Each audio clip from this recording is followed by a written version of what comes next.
Act 5. A grove of chestnut trees in a park, 2 pavilions, gazebos or garden temples, one on either side of the stage. At the back of the stage is a clearing hung with decorations, and at the front, a garden seat. The stage is dark. Fanchette alone, in one hand she has 2 biscuits and an orange, and in the other, a lighted paper lantern. In the pavilion on the left, he said. This is it. What if he doesn't come? What about my little role in the pageant? Those horrible people in the kitchen wouldn't even let me have an orange and 2 measly biscuits. Who are they for? They're for somebody, sir. Oh yes, and we know who. What if they do? Just because his lordship doesn't want to see him about the place, does that mean he's got to starve to death? A big kiss on the cheek. Still, you never know. Perhaps he'll pay me back in kind. Oh! That's Fanchette. Ah, good evening, gentlemen. Good evening. Is everyone here? All those you told to come. What time is it, give or take? Moon must be up. Well, what dark deeds are you plotting? You're dressed like a plotter. Look, you came to the chateau for a wedding, didn't you? Absolutely. I was heading over here further down the park to wait for the signal to start the shenanigans. This is as far as you go, gentlemen. Here, under these chestnuts, is where we're all going to celebrate the virtues of the girl I'm marrying and the generosity of his lordship, who had his own plans for her. I see where this is going. Believe me, we best make ourselves scarce. There's an assignation in the offing. I'll explain later. We'll come back later. When you hear me shout, you must all come at the double. And you can call Figaro all the names you can think of if he fails to show you a marvel. Remember, a man with any sense does not tangle with great lords. I'll remember. They always trump your ace because they will pull rank. They've also got wide sleeves, don't forget. You should also bear in mind that if a man is known to be a doormat, every scoundrel will walk all over him. That's true. And also that I have a title, de Vertalure, inherited through my mother. What's got into him? Yes, what? Have the Count and Suzanne come to an understanding behind my back? I shan't be sorry to see the tables turned. As for you, rogues, I've told you what to do. I want this grove lit up. Otherwise, as surely as I wish I had death by the throat, if I catch one of you... Ouch! Ow! You're a brute! And may heaven give the bridegroom joy of it. Ah, woman, woman, woman. What a creature you are. Nothing that lives and breathes in creation can deny its nature. Is it yours to be unfaithful? After she swore in front of her ladyship that she would not go, and then, as she was pronouncing her vows, and even while the ceremony was going on, the swine laughed when he read the note, with me standing there like an idiot. No, Count, you won't have her. You shall not have her. You think that because you are a great lord, you are a great genius, nobility, wealth, rank, high position, such things make a man proud. But what did you ever do to earn them? Chose your parents carefully, that's all. Take that away and what have you got? A very average man. Whereas I, by God, was a face in the crowd. I've had to show more skill and brain power just to stay alive than it's taken to rule all the provinces of Spain for the last 100 years. And you dare to cross swords with me. Oh, Suzanne, Suzanne, Suzanne. You put me through agony. I hear footsteps. Someone's coming. The moment of crisis has arrived. The Countess is dressed in Suzanne's clothes. Suzanne is wearing the Countess's clothes. Yes, Marceline told me Figaro would be here. And so he is. Don't talk so loud. So one of them is listening to us and the other will come looking for me. Let's begin. I wouldn't miss a word of this for the worlds. I'm going to hide in this pavilion. Your ladyship is shivering. Are you cold? It's the evening damp. I think I'll go in. If Madam doesn't need me, I'd like to stay here under the trees for a moment and catch my breath. A cold is what you'll catch with this heavy dew. I'll be all right. Oh, yes, but there's not just dew to worry about. Cherubin in officer's uniform.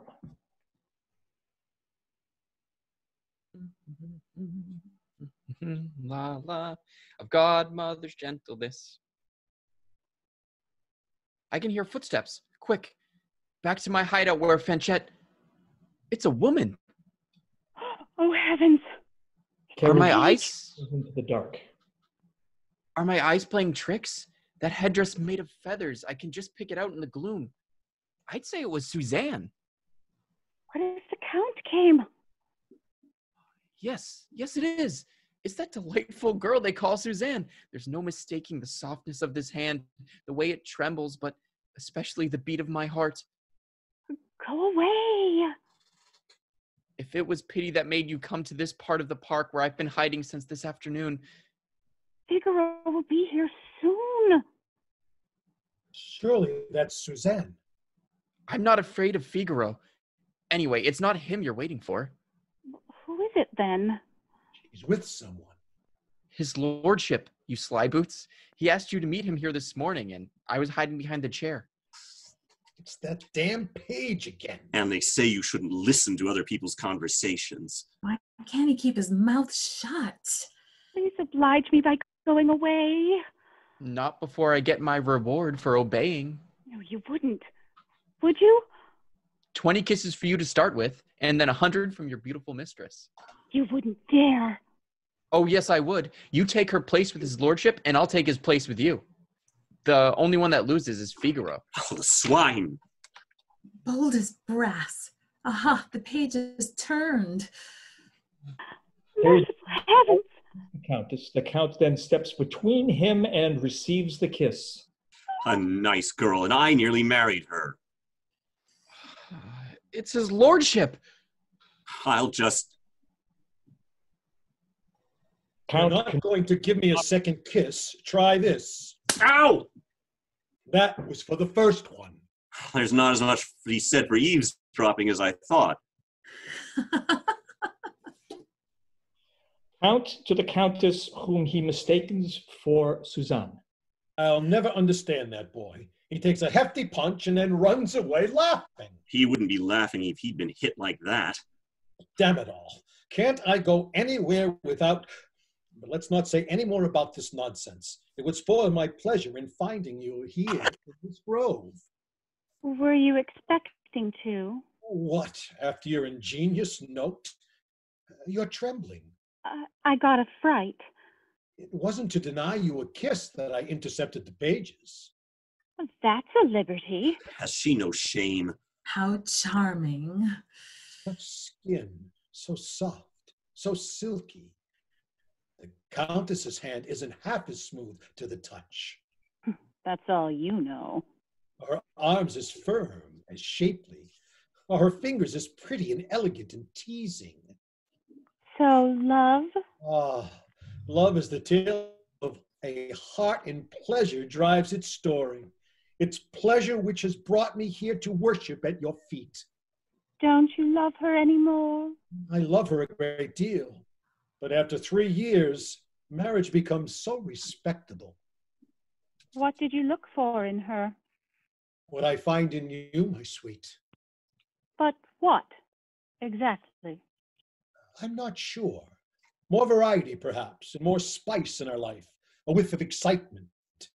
For her to say no sometimes, who knows? Wives think that they've done all they need to once they've decided they love us. Once they've said they're in love, deeply in love, supposing they are, they become so endlessly accommodating, so eternally, relentlessly agreeable, that one fine evening, a man is startled to find that he's achieved boredom, not the happiness he was looking for. I never knew.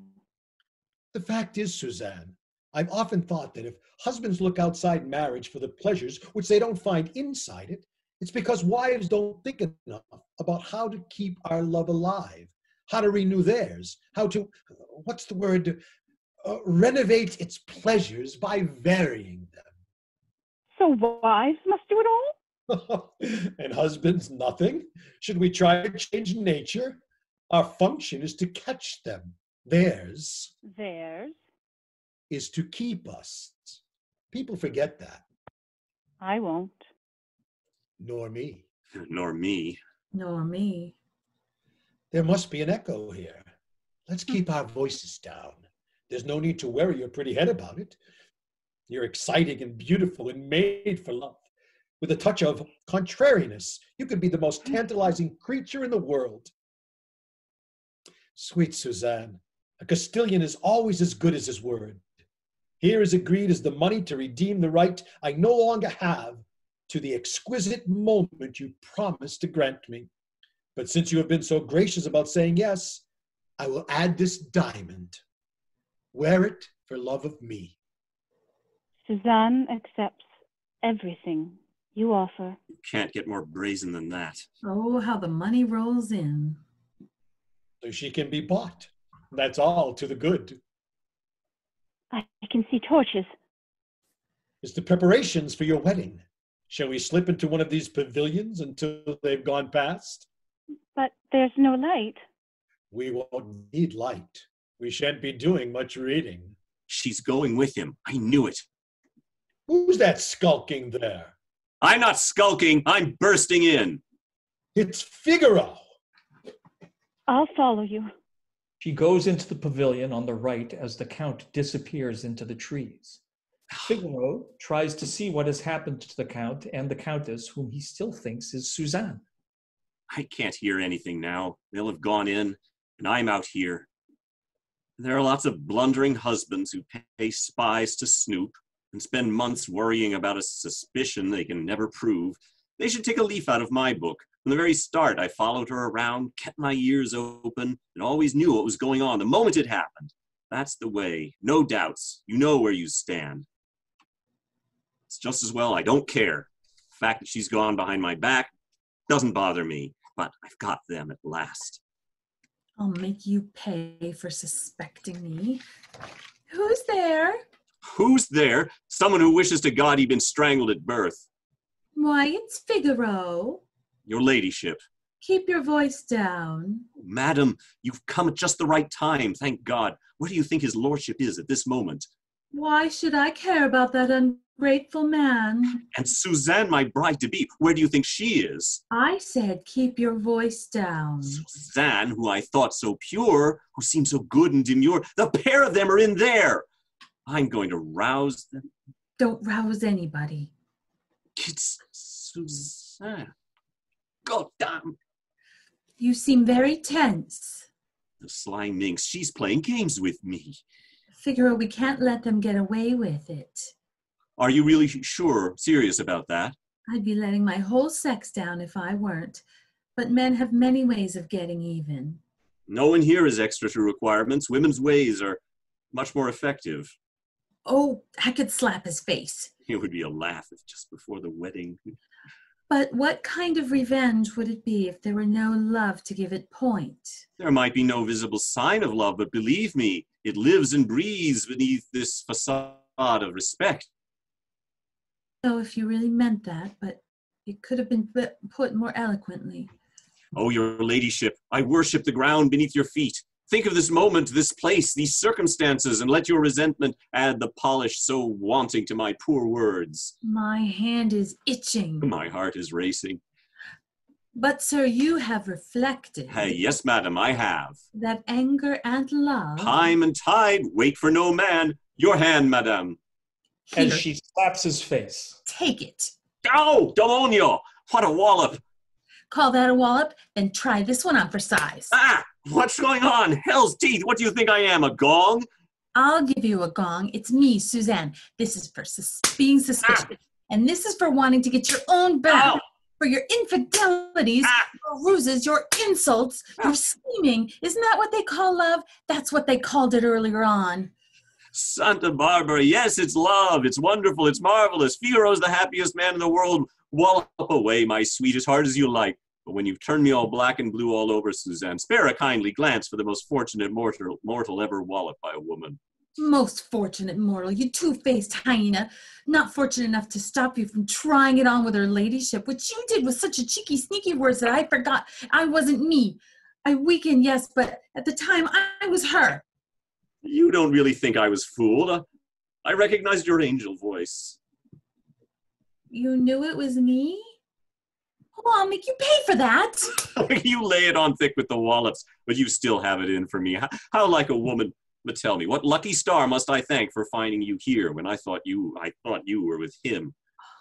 And what about those clothes which took me in, but now convince me you're innocent? It's you who are the innocent, coming here and falling into a trap which was meant for someone else. Is it our fault if we set out to muzzle a fox and end up catching two? Who caught the other one? His wife. His wife? Yes, his wife. Oh, Figaro, you should be shot for not seeing it coming. His wife. Women. Oh, all the sly, underhand, brilliantly clever. And the kisses I heard in the dark? Were given to her ladyship. And who did the page kiss? His lordship. Oh, and this morning, Nobody. behind the chair? Nobody. Are you sure? Still want more wallops, Figaro? Wallops from such pretty hands, not like the one I got from the Count. He really meant it. Come, man of pride, eat your humble pie. You're right. I kneel, I bow my head, prostrate, I cringe, I grovel. Poor Count, and he went to such trouble. To seduce his own lawful wife. She's not in these woods. I've looked everywhere. Maybe she went in here. It's him. Suzanne, are you there? He's looking for her. I thought... He didn't recognize her. Shall we go for the kill? Ready? A man down on his knees to the Countess. Damn, I haven't got my sword with me. Forgive me, madam, for not realizing this usual meeting place of ours had been chosen for the wedding. It's the man who was hiding in the dressing room this morning. But let it not be said that so trifling an obstacle stood in the way of our amours. Curse, death, and damnation. He's swearing. Let's not waste a moment, madame, but make up for the time we lost this morning when I jumped from your window. Aha, truth will out. Before we go in, look and see if we've been followed. Vengeance. It's the master. Oh, it's you, you villain. Hello there. Is anybody there? Your lordship, at last I found you. Excellent, it's Brid'Oison. Are you alone? Just got back from Seville. Rode my horse into the ground. Right. Come here and shout for all you're worth. No trace of the page anywhere. Here's the packet. Oh, you blithering idiot! Your lordship told me to shout. I meant for help. Hello? Anybody there? If you can hear me, come here. And hurry. Figaro's here and me. That makes two. Nothing's can happen to you with a pair of us around. All the wedding guests arrive carrying torches. There. The moment we heard your signal... Brid'Oison, guard that door. Did you catch him with Suzanne? And you men, surround the prisoner and guard him with your lives, or your answer to me. Silence! Now, my fine buckaroo, are you going to answer my questions? I suppose so. I can't see anyone with the authority to rule that I don't have to, sir. You're in control of everything here, except yourself. Except myself? Well, that's telling him. Rubbish. But if there's one thing that could make me more furious than I am already, it's the way you pretend to be so cool and collected. Are we soldiers to kill and get killed for causes we know nothing of? Personally, I like to know what I'm angry about. This is an outrage. Well, men of principle, you say you don't know anything. Will you at least be good enough to tell us who is the lady you showed into the pavilion? That one? This one.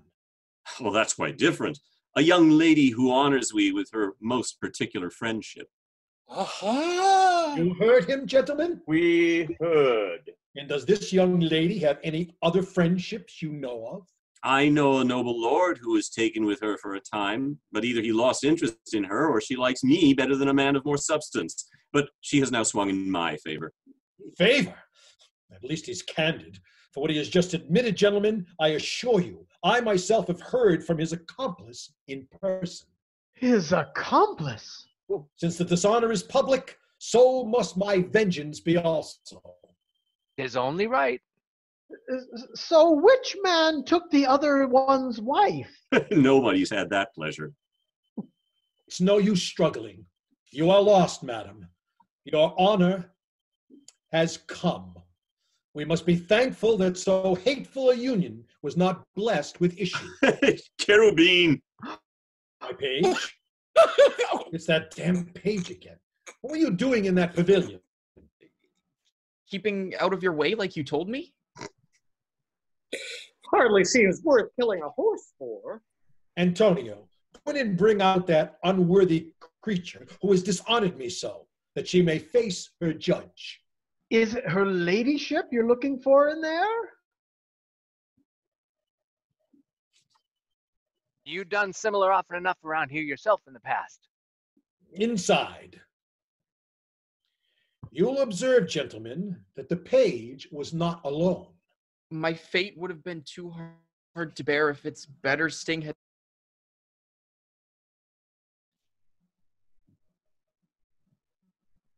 Come along, your ladyshipness. Don't make us have to ask twice to get you to come out, because we all know very well that you went in. It's my little cousin. Fanchette. Oh, dang me. Must be your lordship's idea of a joke, choosing me to show all the company as to how my own daughter, what's been the cause of all these goings on. Who would have believed she was in there? If your lordship will allow me, all of this is far from clear. I am calm and perfectly composed. A most bewildering business. Don't be afraid, milady. You'll come to no harm. You have my word. Marceline? Oh, this is crazy. Now my mother's in it too. Each one's worse than the one before. I'm not interested in her. It's the Countess. Oh, she's coming out now. Well, gentlemen, in your view, what should we do with this odious... No. Suzanne, head bowed, throws herself at his feet. No, no. Figaro drops to his knees beside her. No, no. Marceline kneels. No, no, not if there were 100 of you. The Countess steps out of the pavilion.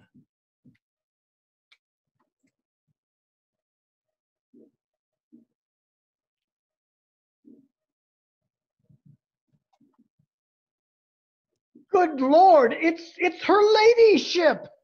What's this? You mean it was you, Countess? Only your forgiveness, your generous forgiveness. If you were me now, you'd say, no, no. But you're not. And for the third time today, I forgive you. Unconditionally. So do I.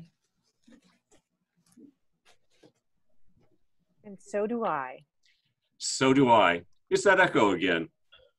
An echo. I thought I had them dancing to my tune, and they've treated me like a child.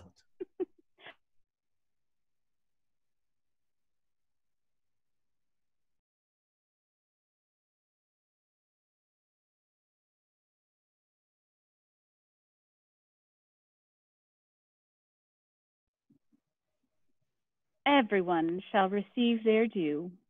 She gives the purse to Figaro and the diamond to Suzanne. Another dowry. Well, that makes 3, though this one took some arranging. Like our wedding.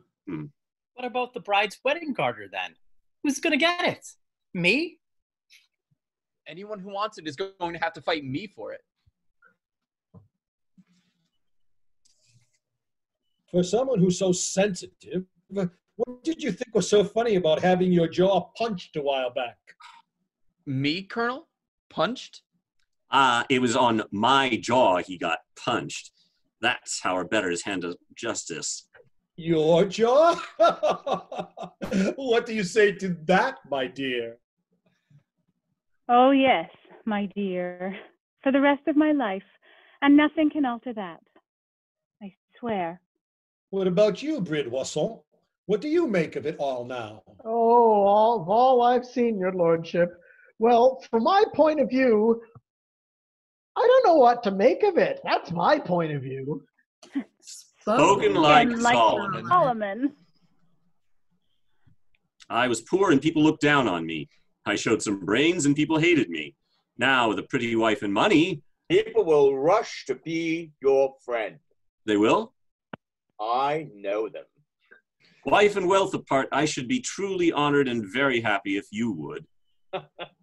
All triple dowry, pretty spouse, essential items for a house, of a noble and a beardless page, only a fool's consumed by jealous rage. But as the Latin adage once did state, a clever man is author of his fate. I've always known that. Let those rejoice who were born with brains, gaudiant bene nati. Oh, that's not it. Gaudiant bene wealthy. If a husband unfaithful would be, he will boast and others laugh with glee. But should it be the wife who strays, he will ask a judge to make her mend her ways. It is not fair, it is not just. I'll tell you why, for tell I must. Laws are written by the strong. A jealous husband, meek and mild, wanted both wife and ease of mind. He bought a dog to act as guard and kept it always in his yard. But a fearful fuss broke out one night. Up sprang the dog and bit him, but not the lover who had sold it him. Take this wife, who's all ice and pride, for whose spouse all love has died. Take this other, with a roving eye, who swears she'll love hers till she die. Which one is smarter than these both? She who acquiesces, but is loath to trust her mate to keep his marriage oath. Take this wife from out of town, who wears grim duty like a crown. No, now no one likes a melancholic, so let's have girls who frolic. They're like coins or specie and fit the pocket of a married man, but also pass from hand to hand. I'll present here know the name vitality. The rest's a mystery. Love's secret and love's history. That secret shows how a son, if bold, though sired by one who's dull and old, may yet be worth his weight in gold. By the lottery of fate that's birth, nature makes us king or serf. Our lot's decreed by luck and chance. Only wit can make a difference. 20 kings may wear a crown, but death deprives them of their renown. Woman who with flighty ways casts gloom upon our salad days. We may throw mud at your wicked tricks, yet observe how little of it sticks. You're like the theater's fickle pit. Those who claim most to scold it are those who do most to court it. If our play of the follies of a day has something serious to say, it is that folly must have its season to give human face to reason. For nature works with measure to lead us at her leisure, to do her bidding through our pleasure. And so our comic course is run. You ask if there is sense behind the fun. I believe it paints the hope and fear of all who are forgathered here. When good people are oppressed too long, they kick and shout, for they are strong. But all will end, not in tears, but in song. All dance as the curtain falls. And there you have it.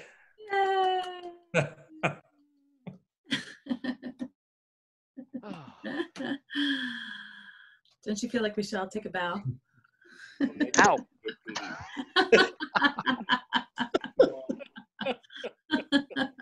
Doesn't work the same. No, it doesn't.